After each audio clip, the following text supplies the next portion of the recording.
It's official 18. SB19 is confirmed as one of the performers on Day 2 of the 2025 Asia Artist Awards, which will be held at the Kaohsiung National Stadium in Taiwan on December 7.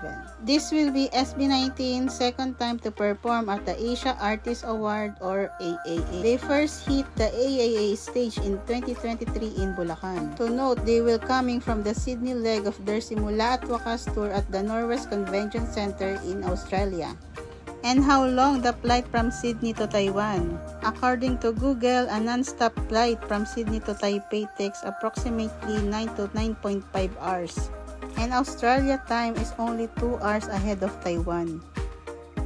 What will gonna happen to that? We hope you get enough rest before your performance, Mahalima.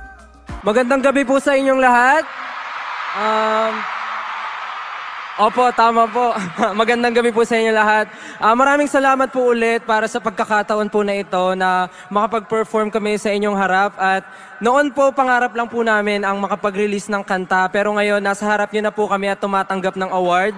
Napakalaking bagay po ito para sa amin at syempre para po sa buong community ng Filipino music. And of course po sa aming 18, sa aming pinakamamahal na 18, maraming salamat sa walang sawang suporta, sa pagmamahal, sa pagtsatsaga at sa pag-aantay sa amin.